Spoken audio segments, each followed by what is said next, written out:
Malawi Today. Takulandirani, tikupasirani nkhani zowerengedwa mchichewa, takhalani pomwepo. Munkhani yathu yoyamba, kampani ya Petroleum Importers Limited PIL yati yagula mafuta galimoto ochuluka milita 12 million omwe athandizire kuchepetsa vuto la kusowa kwa mafuta mdziko muno. Mkulu wa PIL Martin Msimuko wati izi zikutsatira kupezeka kwa ndalama yokwana $10 million mothandizidwa ndi Reserve Bank ya Malawi. Zambiri mulipotiri la Benedetta Chiwanda Mia.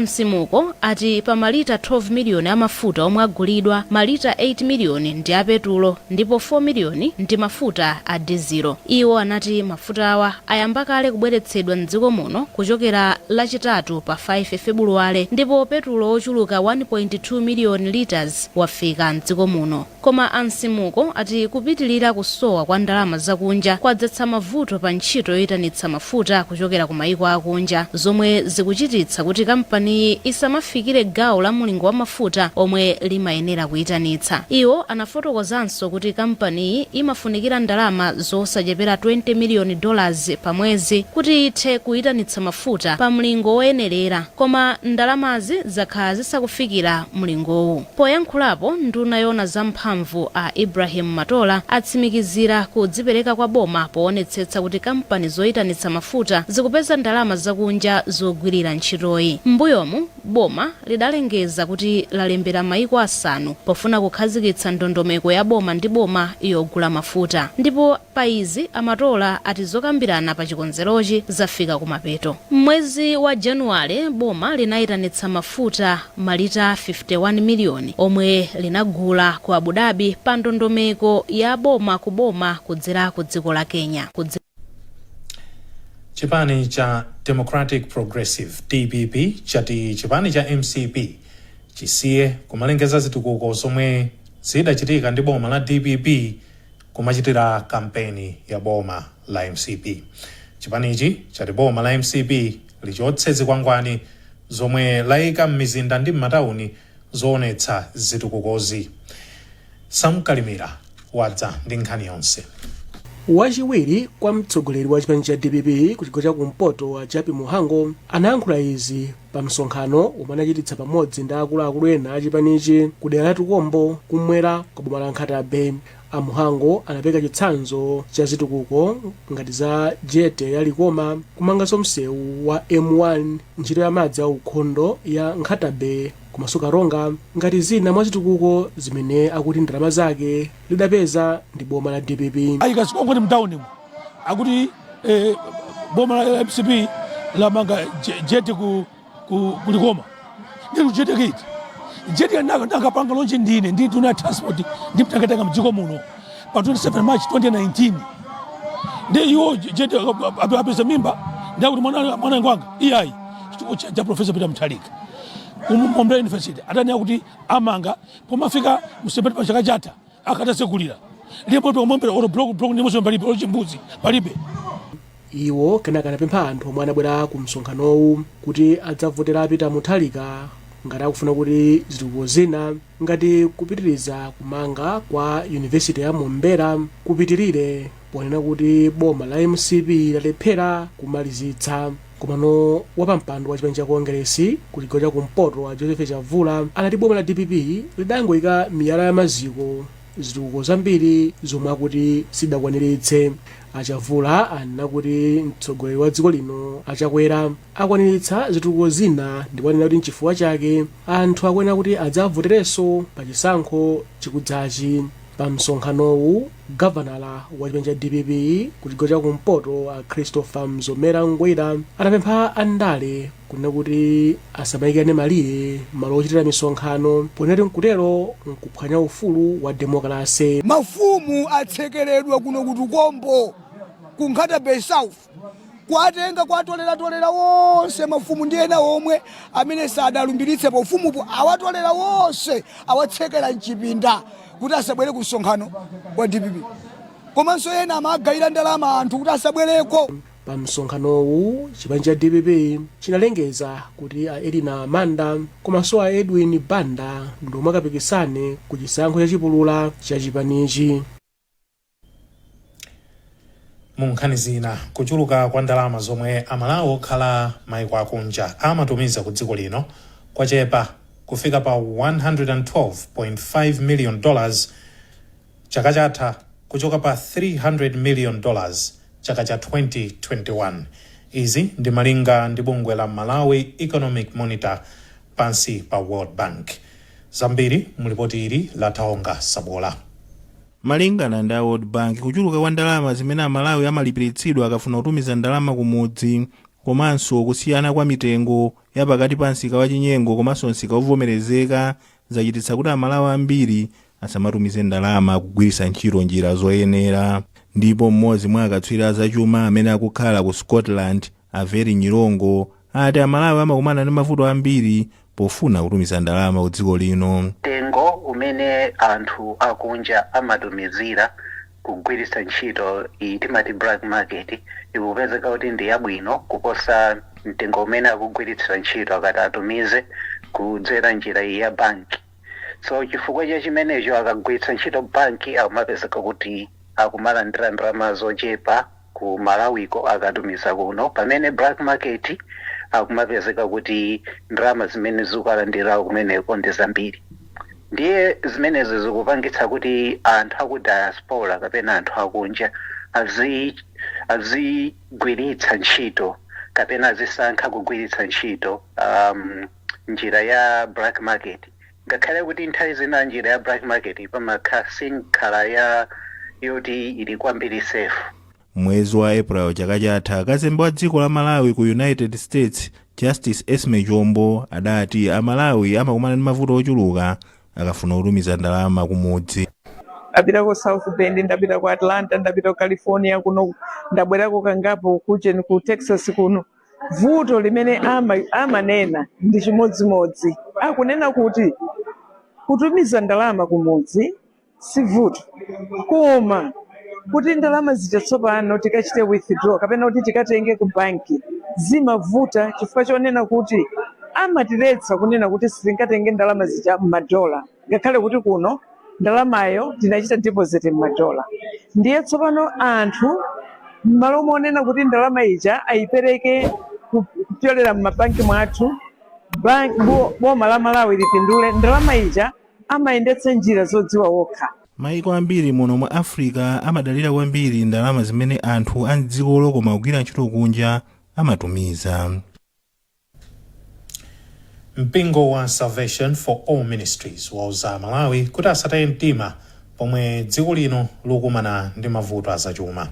Mpingowu wati amalawi ambiri akuvutika kupeza zinthu zina zofunikira pamoyo wawo monga chimanga ndi zina zambiri, komabe akuyenera kukhulupirira Mulungu kuti asinthe nyengo zawo. Zambiri mulipoti ili la Patience Lunda. Mmodzi mwa akuluakulu ku mpingowu Apostle Gift Master anena izi pomwe mpingowu umagawa chimanga kwa anthu omwe ali pansi pa mfumu Yohane Jerry boma la Mzimba. Mawu awo amaster anati ngakhale pali mavutowa mpingowu ukupemphera kuti Amalawi akhale ogwirizana. Asaluze hope, asataye mtima. Pali mawu amene amakamba ku buku la Aheberi kuti pali chiyembekezo pa mtengo wina uliwonse omwe wadulidwa kuti tsiku lina udzaphuka kumene. So chomwe tiyeneka kukhazikikapo kwambiri ndi kukhazikika ku mawu a Mulungu. Tikapanga choncho ndi kuti china chilichonse titha kupambana ndi tipita chitsogolo ngati dziko. Kumbali yake mfumu Yohane Jerry inati anthu mdera lake akukumana ndi vuto la njala ndipo thandizo lochokera ku mpingowu lithandiza kuchepetsa vutoli.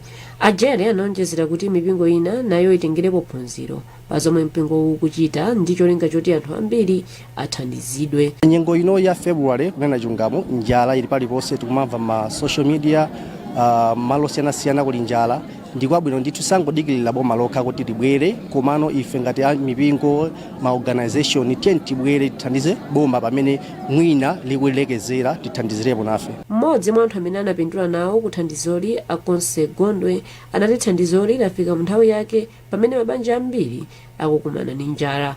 Kupatula kulalikira mawu a Mulungu, mpingowu unagawa chimanga kwa anthu okwana 220 amderali.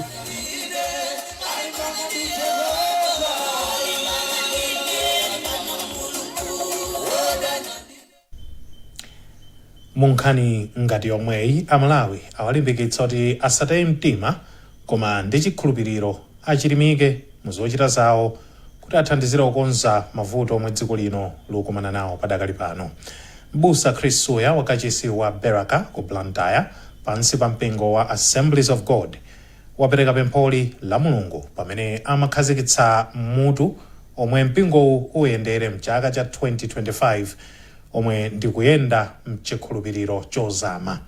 Daniel Zimba wadza ndi zambiri mulipoti lotsatilali.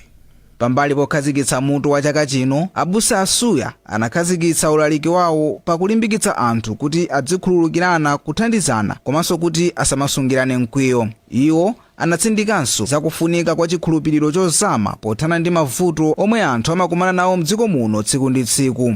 Nene mangu alimbikitsa anthu kuti okay, tiyeni tigwire chikhulupiriro chathu ndipo tichikweze mulingo. Chifike pa mulingo onena kuti ngosaneneka, osazolowereka kuti tipambane. Chifukwa chaka ichi chinchosiyana ndi dzaka dzina. Zinthu zimene zayamba kale kuchitika kuchokera January kudzafika pano nzoti ambiri mitima yasungunuka. Ndiye ife tidzigwira ntchito ndi manja athu, kaya ndi kumudzi, kaya ndi ku town, kaya ndi mdzikomo, amene alembedwa ntchito, amene akupanga ma business, aliyense yangogwira zinthu zimene amapanga zomolimbikira. Tikatero Mulungu atidalitsa, tipambana. Mmodzi mwa mamembala a mpingowu, Adeya Sandram, anati uthengawu wadza nthawi yake. Komano kudzera mutu umene takhazikitsa tsiku la lero ndi zolimbikitsa kwambiri kuti anthu chiyembekezo tsopano chiyamba kubwera kuti akhulupirire Mulungu ngakhale nyengo zitafuta motani komabe adalire pa dzina la Mulungu ndipo zinthu zizayenda bwino. Pamwambo wokhazikitsa mutu wa chaka chinowu panalinso mafumu, atsogoleri a ndale ndi ena amene akufuna kudzapikisana nawo pa chisankho chomwe chichitike mwezi wa Septemba. Mmodzi mwa anthu amene akufuna kupikisana nawo ngati phungu ku dera la Ndilande Makata, Andrew Chisawa, anagwirizana ndi uthenga wa abusa asuya. Makamaka ine chimene ndabwerera panopa ndikuzapemphera nawo ngati Mkhristuso wa Malawi Assemblies of God, komanso potengeranso ndi program imene imachitika kuno. Ndi program imene inakhuza dera lonse. Komanso ndilimbikise Malawi anzanga kunena kuti ngati dziko la mtendere tiyeni tipange chisankho chololerana muchina chilichonse chochitika mu nthawi imeneyi. Ndilande Anglican Voices komanso oyimba nyimbo za uzimu Thoko Suya anakometsera mwambowu ndi mayimbidwe awo. Mukuonera nkhani mwatsatanetsatane pano pakanema wa Times. Bwanji tipitirize nkhanizi zikangotha izi. Tipitirize nkhani zathu. Bungwe lotchedwa Road to Relief lakonza malo othandizira amayi oyembekezera ku gogo chatinkha pa chipatala cha Queen Elizabeth Central mu mzinda wa Blantyre. Malowa tsopano ali ndi mabedi ndi zimbudzi zamakono za ndalama zokwana 77 miliyoni kwacha. Wapampando wa bungweri Anissa Raidan wati iyo ndodzipereka kutukula ntchito za umoyo wa amayi mdziko muno. Zambiri mulipoti ili pomwe Raidan amayankhula ndi Mwayi Gowero. So I had a long chat with the hospital director, Dr. Kelvin Imponda, and I said, what is an absolute necessity at the ward at the moment? So he said, I would love for... Titacheza ndi adokotala anatiuza kuti azimayi akumasamba madzozizira. Zimenezi zinatikhudza ndipo tinagwirizana kuti tipeze ndalama zowathandiza azimayi amenewa. Koma patadutsa nthawi tinaona kuti ku wadi imeneyi kuli mavuto ambiri, ndipo tinapitiriza kuwathandiza mpaka tinakwanitsa kuyisintha wadi yonse. And we've just given the whole ward an overhaul. Mawake mkulu wa chipatala cha Queen Elizabeth, Dr. Kelvin Imponda, wati thandizoli lichepetsa vuto lothethekana pa chipatalapa. Lero ndi tsiku losangalatsa kwambiri kwa ife. Chipatala chathu chino inu mudziwa ndi chipatala chachikulu. Kumabwera azimayi osiyanasiyana. Pa tsiku kunoko azimayi ana amene amabadwa ndi pafupi 50. Ndetu kamba zoti anaja ndi azimayi awo 50 ndoti anthu 100 pamene pabwera munomo. Komanso anthu ogwira ntchito amene amabwera kuno ndi osiyanasiyana. Anthu amene amadusa mmene mpatsiku paja amakhala anthu ambiri kwambiri kuthandiza azimayi athu. Ndi chipatala chinamba kalekale, chinatsikula kalekale, zaka pafupi 60 pano tikugwira ntchito munomo. ndenu mutha kudziwa kuti zambiri zinali zikufunika ndithu kuti zisinthe nde malingana ndi kapezedwe kathu mwina zimativuta kuti tipange nthawi imodzi project yaikulu ngati mmene apangiramo anzathu atoti lifanabwera ndi ndalama ndithu zimene anatha kukwanitsa ayisintha wodi athu moti ife ndifosangala kwambiri. Amayena kuchireka mu mzinda wa Blantyre ati zilango zomwe zinayikidwa m'malamulo akuderalo zikuchititsa kuti ana ena asamalandire katemera. Koma chikuchititsa izi ndi chiyani? Ngakhale kuti mwana aliyense ali ndi ufulu olandira katemera mu nthawi yake. Thomas Kachere wadza ndi zambiri mulipotiri. Amayiwa atamauzidwa ndi achipatala kuti podzachira akuyenera kubwera ndi nsalu zosachepera 6. Koma iwo ati pali ena omwe sakwanitsa kupeza nsaluzi ndipo mapeto ake amangokhala ndi kuberekera ku nyumba poopa kulipiritsidwa chindapusa ndi achipatalawo komanso amfumu. Izi mapeto ake zimawamanga amayiwa kutengera anawo kuchipatala kuti akalandire katemera. Koma wapampando wa Gavi Civil Society Platform a Stanley Chitukwi ati pakuyenera kuwunikiridwa kuti zilango za malamulo akuderako zisamapsinje anthu. Cholinga chinali kuti munthu imeneyo kunali ifa zambiri za ana, ifa zambiri za azimayi. Pofuna kuteteza azimayi anthu anakhala pasi napanga malamulo awa kuti akakomere anthuwo kuti pasakhale mwana wina aliyense amene angamwalire njira kapena kuberekera njira amayi pachifukwa kuti panali chiopsezo chachikulu. Komabe malinga mmadziwa kuti pamene malamulo apangidwa amafunika kuyaona taona kuti pali magapu ena amene afunika kuti tikonze kuti malamulo aonetsetse kuti anthu osauka, anthu olemera asakhale akusiyana pakuti miyoyo imene anthu madera amene anthu akukhala munyengo zosiyana-siyana. Pachifukwa ichi mafumu ambiri adziwitsidwa ndipo mukhamukuona kusintha kwakukulu kwakuti mafumu ambiri akuloleza kuti mwana amayi amene analephera kupita kujeni ukaberekera kujeni kuchipatala ngati anapatsa mulandu umene uzikhala kuti watha chifukwa malamulo anali osakhala abwino. Koma Senior Group Kunthembwe yati imamvetsetsa pakakhala madandaulo ndipo amawalembera makalata amayiwa kuti akathandizidwe kuchipatala. Aka kuchipatala akabweza kandibiza ngati neyo Group Kunthembwe nimate kuwathandiza kwalembera kale kuti akathandizike chifukwa kupeza kwa zinthu maswano ndi wosiyana-siyana. Tiziwa ninyengo athu inoyo aliyense zakudya zimene ndizovuta ena makama dewa atali ndizovuta nawo kuti kuchipatala samathandizike. Izi zikudza pamene bungwe la Malawi Health Equity Network MEHEN likuyendera magulu a amayi omwe anakhazikitsidwa kuti azilimbikitsa za ubwino wa katemera. Wachiwiri kwa wapampando wa komiti yoona za maphunziro ku nyumba ya malamulo a Ephraim Naeja wapempha makoleji amene ali pansi pa ndondomeko ya TVET kuti agwiritse ntchito bwino makina ndi matekinoloji amakono omwe ali nawo pofuna kupititsa patsogolo maphunziro mdziko muno. Anaeja anena izi lachisanu nthambi yawo itayendera makoleji a DAP, Mikolongwe Vocational Institute ku Chiradzulu komanso Sochi Technical College mu mzinda wa Blantyre. Cholinga cha ulendowu chinali kuti komiti ione zina mwa zomwe masukulu ophunzitsa ntchito zamanja akuyendera pophunzitsa achinyamata mdziko muno.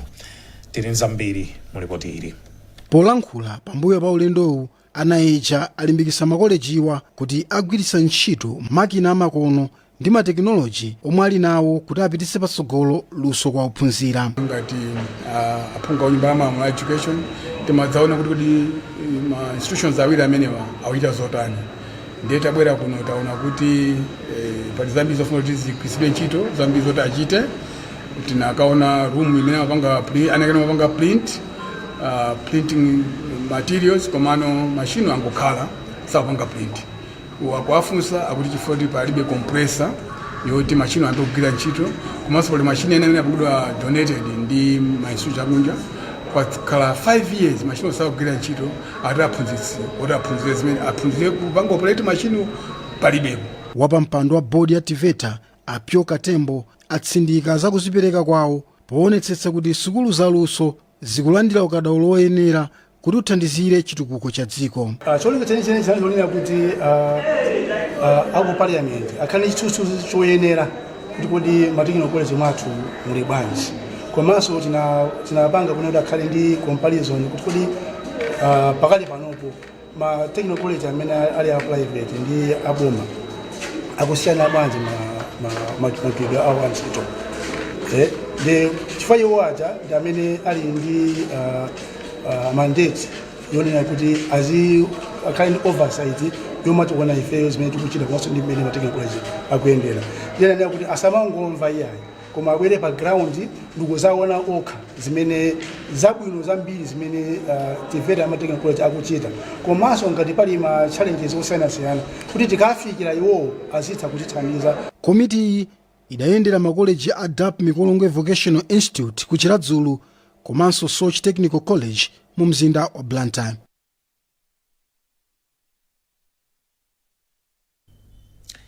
Ripoti limenelo latifikitsanso kumapeto kwa nkhani zathu koma tisadasiyane bwanji tionenso mito yake. Kampani ya Petroleum Importers Limited yagula mafuta galimoto ochuluka malita 12 miliyoni. Bungwe la Malawi Economic Monitor lati ndalama zomwe Amalawi omwe amakhala kunja kwa dziko lino amatumiza zatsika zimene zapangitsa kuti chuma cha dziko lino chisayendenso bwino. Ndipo mu nkhani zina sukulu zophunzitsa luso azilangiza kuti zizigwiritsa ntchito makina amakono pophunzitsa achinyamata maluso osiyanasiyana. Mutha kupeza nkhanizi ndi zina zambiri kudzera pa makina internet pa www.times.mw, pa tsamba la Times 360 Malawi, pa Facebook page yathu, X @360 Malawi, komanso poimba 1895 kuchita subscribe ku *1895#. Munali ndine Dave Kadama. Madzulo abwino.